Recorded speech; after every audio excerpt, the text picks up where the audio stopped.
حال ہی میں دوستوں سوشل میڈیا پر اور الیکٹرانک میڈیا پر ایک 14 سالہ بچی کے اوپر تشدد کی خبریں بہت زیادہ پھیلی ہوئی ہے جس کا نام رضوانہ ہے۔ 14 سالہ بچی رضوانہ کے تشدد کیس، گھریلو ملازمہ رضوانہ پر تشدد کیس، تشدد کا شکار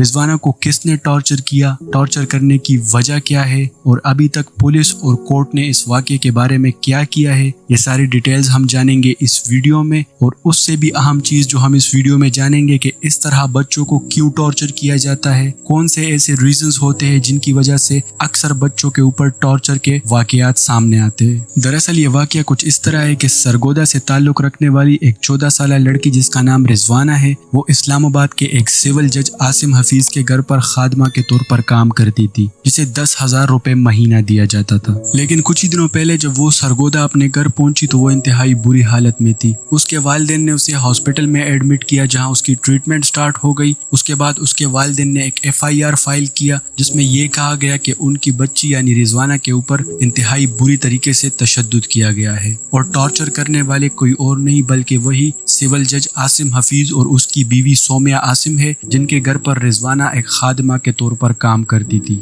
FIR کے بعد اس کیس نے پوری سوشل میڈیا اور الیکٹرانک میڈیا پر ایک ہلچل سی مچا دی۔ اس کی وجہ یہ تھی کہ رضوانہ کو انتہائی بری طرح سے ٹارچر کیا تھا۔ رضوانہ کے والدین کے مطابق اس کے چہرے کو جلانے کی کوشش کی گئی تھی، اس کے علاوہ اس کے آنکھوں کو نقصان پہنچایا گیا، اس کے سر کے اوپر بھی بہت گہرے زخم تھے، اس کے بال کاٹے گئے، اس کے علاوہ اس کا ہاتھ بھی ٹوٹا ہوا اور اس کے پیروں کی ہڈیوں پر بھی بہت گہرے زخم تھے۔ اس کیس کا جو مین سسپیکٹ ہے وہ سول جج عاصم حفیظ کی بیوی سومیہ عاصم کو بتایا جا رہا ہے کہ اسی نے رضوانہ کو اتنی بری طریقے سے فزیکلی ٹارچر کیا ہے۔ سومیہ عاصم کو پہلے تو پولیس کی طرف سے ایک پری اریسٹ بیل مل گیا، لیکن اس ضمانت کی مدت ختم ہونے کے بعد یہ کیس کورٹ میں چلنے لگا۔ کورٹ میں جب ایڈیشنل سیشن جج فاروق فرید کے سامنے سومیہ عاصم کی دوبارہ ضمانت کی اپیل کی گئی تو ایڈیشنل سیشن جج نے اس اپیل کو ریجیکٹ کیا اور پولیس کو فردر انویسٹیگیشن کرنے کا کہا۔ سومیہ عاصم کی طرف سے یہ کیس ان کے وکیل ایڈوکیٹ نظر نیازی لڑ رہے ہیں جبکہ وکٹم رضوانہ کے وکیل کا نام عادل رانا ہے۔ سومیہ عاصم کے وکیل نظر نیازی نے ایڈیشنل سیشن جج کے سامنے یہ کہا کہ سومیہ عاصم نے رضوانہ کو ٹارچر نہیں کیا بلکہ سومیہ عاصم کچھ دن پہلے خود ہی یہ کہہ رہی تھی کہ چونکہ رضوانہ ایک چھوٹی بچی ہے اس لیے اس کو دوبارہ سرگودا اپنے گھر بھیج دیا جائے۔ اس کے علاوہ سومیہ عاصم کے وکیل نے ایڈیشنل سیشن جج سے یہ بھی کہا کہ سومیہ عاصم خود اس کو بس سٹاپ پر چھوڑنے کے لیے گئی تھی جہاں پر اس نے کچھ گھنٹے بس کے لیے انتظار بھی کیا۔ اس کے علاوہ سومیہ عاصم کے وکیل نے یہ بھی کہا کہ رضوانہ اپنے گھر سرگودا ٹھیک ٹھاک پہنچی تھی اور اس کی یہ حالت سرگودا پہنچنے کے بعد ہوئی ہے۔ دراصل اس کے کہنے کا مطلب یہ تھا کہ رضوانہ کے اوپر سومیہ عاصم نے ٹارچر نہیں کیا بلکہ سرگودا پہنچنے کے بعد اس کے والدین نے اس کو ٹارچر کیا اور بعد میں الزام سومیہ عاصم پر ڈال دیا، جس پر رضوانہ کے وکیل عادل رانا نے یہ کہا کہ اگر یہ بات ہے تو سومیہ عاصم نے رضوانہ کے والدین کے اوپر FIR کیوں فائل نہیں کیا؟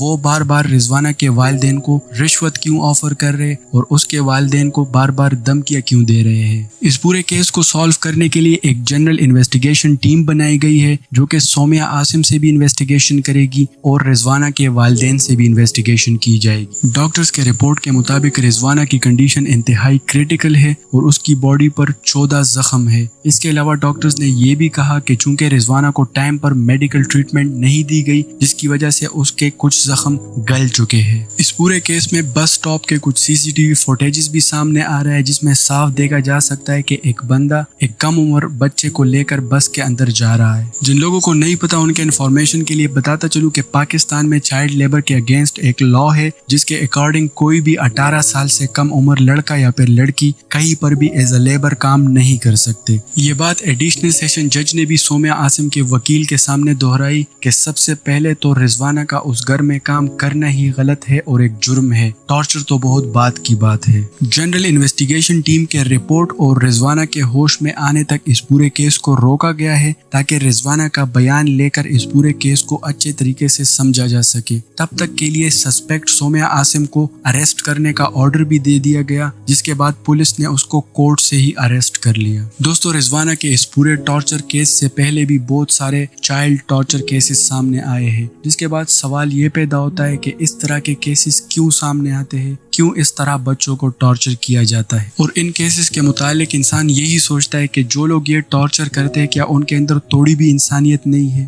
دراصل دوستو اس طرح کے ٹارچر کیسز کے کچھ وجوہات ہوتے ہیں، ان میں سے سب سے پہلی وجہ ہے مینٹل ڈس آرڈر۔ اس طرح کے ٹارچرز اکثر وہی لوگ کرتے ہیں جو دماغی طور پر کسی بیماری کا شکار ہوتے ہیں، جس کی وجہ سے وہ اپنے کنٹرول میں نہیں ہوتے ہیں اور وہ کسی کو بھی فزیکلی ٹارچر کر سکتے ہیں۔ اس کے علاوہ دوستو اس کی ایک وجہ ہوتی ہے ابیوز آف ڈرگز۔ کچھ لوگ ایسے ہوتے ہیں جو کہ نشاور ڈرگز استعمال کرتے ہیں، جس کی وجہ سے وہ اپنا مینٹل کنٹرول کھو دیتے ہیں اور پھر بعد میں وہ کسی کے اوپر بھی فزیکل ٹارچر کر سکتے ہیں۔ اس کے علاوہ دوستو کچھ لوگ ایسے بھی ہوتے ہیں جو اپنے پاور اور کنٹرول کے نشے میں آ کر اس طرح کی حرکتیں کرتے ہیں، جو کہ انتہائی افسوس کی بات ہے۔